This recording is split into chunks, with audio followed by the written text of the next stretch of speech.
Welcome all of you. Myself Divyesh Varanagar from Kalyan Polytechnic Jamnagar. Today we will discuss about DC circuit. This subject is in electrical branch second semester diploma engineering. Today we will discuss about unit number 5, that is electromagnetic induction and inductor. Today we will discuss two topics. There are types of inductor and coupling coefficient. So we start from types of inductor. Inductor is classified a different basis. First one is classification based on core, એટલે કે કોરના આધારે વર્ગીકરણ. કોરના આધારે ઇન્ડક્ટરનું 4 પ્રકારે વર્ગીકરણ કરેલ છે. First one is air core, second iron core, third powder core and ferrite core. The another is classification based on variability. Variability ના આધારે વર્ગીકરણ. First one is fixed inductor and second variable inductor. Now third one is classification based on the frequency on which it is used. એટલે કે જે frequency ઉપર ઉપયોગ લેવામાં આવે છે તેના આધારે વર્ગીકરણ. Power frequency inductor, audio frequency inductor and radio frequency inductor. Okay, જે એર કોર ઇન્ડક્ટર છે એમની અંદર ઇન્સ્યુલેટિંગ પદાર્થની અંદર એક પોલી ભૂંગળી ઉપર વાઇન્ડિંગ વીંટાળવામાં આવે છે. એથી એને એર કોર એટલે કે હવાની કોર બનાવેલી હોય છે, એટલે એનું નામ રાખેલું છે એર કોર ઇન્ડક્ટર. સામાન્ય રીતે જે વધારે હાઈ ફ્રીક્વન્સી પ્રકારના ઇન્ડક્ટર હોય એ એર કોર પ્રકારના હોય છે, કારણ કે એમની અંદર જે ઇન્ડક્ટન્સ હોય છે તે માઇક્રો હેનરીમાં હોય છે. એટલે કે ઇન્ડક્ટન્સ સ્ટેબલ હોવું જોઈએ અને તેમનું સેલ્ફ કેપેસિટન્સ ઓછું હોવું જોઈએ. સેકન્ડ વનની વાત કરું તો આયર્ન કોર પ્રકારના. તો આયર્ન કોર ઇન્ડક્ટર છે તે લો ફ્રીક્વન્સી ઉપર થાય છે. એનો ઉપયોગ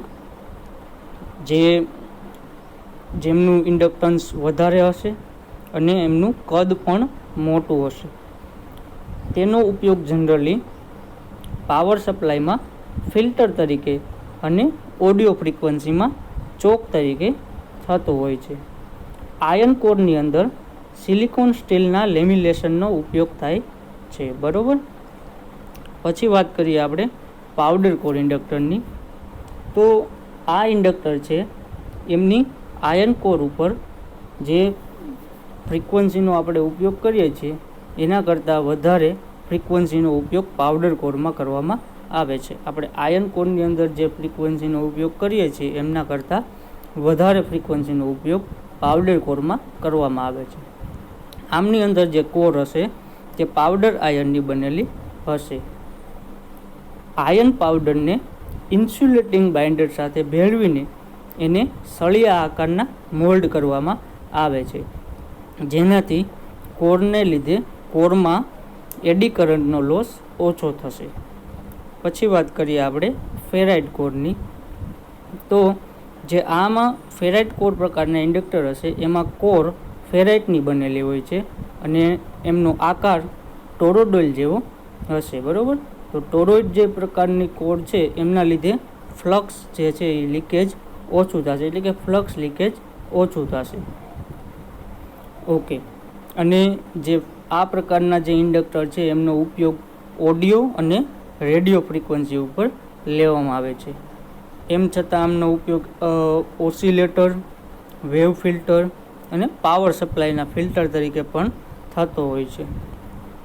પછી જે ફિક્સ્ડ અને વેરિયેબલ પ્રકારના ઇન્ડક્ટર છે એમાં ફિક્સની અંદર જે ઇન્ડક્ટન્સની કિંમત હશે, વેલ્યુ હશે, તેમને આપણે ફિક્સ હોય છે. જ્યારે વેરિયેબલ ઇન્ડક્ટરની અંદર આપણે ઇન્ડક્ટન્સની કિંમતમાં આપણે જોઈએ એ પ્રમાણે ફેરફાર કરી શકીએ છીએ.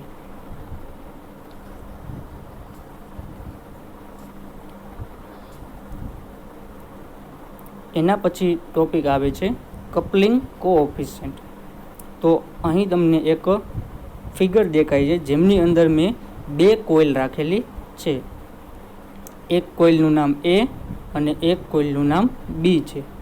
જેમાં એ કોઇલને N1 જેટલા ટર્ન છે એટલે કે આટા છે, અને બી કોઇલને N2 જેટલા ટર્ન એટલે કે આટા છે. એ કોઇલમાંથી I1 જેટલો પ્રવાહ વહે છે અને બી કોઇલની અંદરથી I2 જેટલો પ્રવાહ વહે છે. હવે ધારો કે જે કોઇલ એ છે અને બી એ બંને એકબીજા સાથે ચુંબકીય ફ્લક્સથી જોડાયેલ હોય, તો જે કોઇલ એ છે એમનો પોતાનો સેલ્ફ ઇન્ડક્ટન્સ, જે આપણે આગળ ઇન્ડક્ટન્સના આંક જોઈ ગયા એમની અંદર આપણે બી પોઈન્ટની અંદર જોયું હતું કે સેલ્ફ ઇન્ડક્ટન્સ કેટલો હોય, તો કે L1 is equal to N1 square upon S, એટલે કે રિલક્ટન્સ જેટલો હોય, બરાબર. S four reluctance. ઓકે, તો એ કોઇલ માટેનો self inductance L1 is equal to N1 square by S, અને બી કોઇલ માટેનો self inductance L2 is equal to N2 square upon S. આ બંને ઇક્વેશનનો ઉપયોગ આપણે આગળ કરીશું.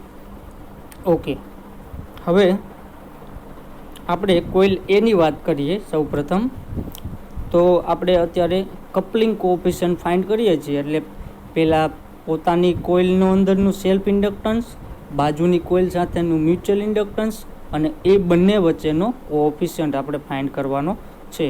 તો અહીં વાત કરીએ આપણે કે કોઇલ એ એટલે કે ગૂંચળા એમાંથી I1 એમ્પિયરનો પ્રવાહ વહેવાથી ફ્લક્સ ∅1 જેટલું પેદા થાય છે, બરાબર. તો જે કોઇલ એ છે એમની અંદર તમને ખબર છે N1 ટર્ન છે, I1 કરંટ વહે છે અને ફ્લક્સ ∅1 જેટલું ઇન્ડ્યુસ થતું હોય છે. તો flux ∅ is equal to N1 I1 upon S આપણે લખી શકીએ.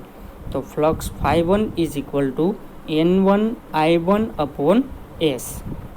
હવે ધારો કે ફ્લક્સનો અમુક ભાગ જે છે કે K1 ∅1 જેટલો એ કોઇલ બી સાથે લિંક થતો થાય, તો આપણે શું કરશું કે ફ્લક્સ ∅1ની જગ્યાએ આપણે ∅1 K1 તરીકે લખશું. તો મ્યુચ્યુઅલ એમનો બી સાથે લિંક થશે તો મ્યુચ્યુઅલ ઇન્ડક્ટન્સ કેટલું થશે, તો આપણે મ્યુચ્યુઅલ માટેનું સૂત્ર છે N2 ∅1 અપોન I1, પણ અહીં ∅1ની જગ્યાએ શું લખવાનું, ∅1 K1, કારણ કે અમુક ભાગ ∅1 K1 જેટલો ભાગ છે તે કોઇલ બી સાથે લિંક થાય છે. એટલે આપણે લખી લીધું equation M is equal to N2 ∅1 into K1 upon I1. Okay, હવે જે ઇક્વેશન નંબર 3 છે એમાં આપણે ∅1ની વેલ્યુ ફાઇન્ડ કરેલી છે. કેટલી છે, તો N1 I1 અપોન S જેટલી છે. એ વેલ્યુને ∅1ને આપણે ઇક્વેશન નંબર 4માં મૂકી દઈએ, જે આ M બરાબર N2 ∅1 K1 અપોન I1 છે. એમાં ∅1ની જગ્યાએ સમીકરણ 3માંથી વેલ્યુ મૂકી દઈએ તો આપણે શું મળે, તો કે M is equal two K1 into N2 into N1 into I1 upon I1 into S. Okay, તો ઇક્વેશન નંબર 4 હવે આવું બની જશે. જેમને આપણે વ્યવસ્થિત રીતે લખીએ તો શું થાય, M is equal two K1 N1 N2 upon S. I1 cancel થઈ ગયા. તો ઓકે, તો જે કોઇલ એ છે એ બી સાથે લિંક થશે ત્યારે તમને આવું ઇક્વેશન મળ્યું કે M is equal two K1 N1 N2 upon S. Okay, હવે સેમ પ્રોસિજર આપણે કોઇલ બી માટે કરીએ. તો કોઇલ બીમાંથી આપણે જોયું ફિગરમાં કે I2 એમ્પિયરનો પ્રવાહ પસાર થાય છે, જેમની અંદર N2 ટર્ન છે અને ફ્લક્સ ∅2 જેટલું પ્રોડ્યુસ થાય છે. તો ફ્લક્સ કેટલું થશે કોઇલ બી માટે? તો φ2 ઇઝ ઇક્વલ ટુ N2I2/S. જે φ1માં કેટલું હતું? φ1 ઇઝ ઇક્વલ ટુ N1I1/S. તો અહીંયા φ2 is equal to N2I2/S. Okay, હવે મ્યુચ્યુઅલ માટે વાત કરીએ તો ધારો કે આ ફ્લક્સનો અમુક ભાગ જે છે K2 φ2 જેટલો એ કોઇલ એ સાથે લિંક થતો હોય તો શું થાય? તો આપણે φ2ની જગ્યાએ શું લખશું? K2 into φ2. તો મ્યુચ્યુઅલ ઇન્ડક્ટન્સ કેટલું થશે? M is equal to N1 φ2/I2 થાય. એની જગ્યાએ આપણે φ2ની જગ્યાએ K2 ઇન્ટુ φ2 લખવાનું છે. તો તમને ઇક્વેશન આવું મળી ગયું, M is equal to N1 φ2 into K2/I2. Okay, હવે જે ઇક્વેશન નંબર 6 છે એમાં તમને φ2ની વેલ્યુ મળેલી છે, એમને તમે ઇક્વેશન નંબર 7માં મૂકી દો તો તમને શું મળશે equation? M is equal two K2 એમનમ, N1/I2 એમનમ, અને φ2ની જગ્યાએ ઇક્વેશન નંબર 6ની વેલ્યુ તો શું છે? N2I2/S. ઓકે, હવે સેમ પાછી પ્રોસિજર એના જેવી જ થશે. I2 કેન્સલ થઈ જશે. તો તમે ઇક્વેશન નંબર 8ને વ્યવસ્થિત રીતે લખવું હોય તો M is equal two K2 N1 N2/S. તો આ ઇક્વેશન મળ્યું તમને. તો હવે બંને ઇક્વેશન મળી ગયા છે. પહેલામાં M is equal two K1 N1 N2/S, અહીંયા M is equal two K2 N1 N2/S. એટલે કે ઇક્વેશન નંબર જે 5 મળેલું હતું એ અને અહીં જે ઇક્વેશન નંબર 8 મળેલું છે એ બંનેનું તમે મલ્ટિપ્લિકેશન કરો. અહીં મેં ઇક્વેશન નંબર 5 અને ઇક્વેશન નંબર 8 બંને લખી દીધા છે. તો M is equal two K1 N1 N2/S અને equation number 8 M is equal two K2 N1 N2/S. બંનેનું મલ્ટિપ્લિકેશન કરો એટલે તમને મળે M² is equal two K1 K2 N1² N2²/S².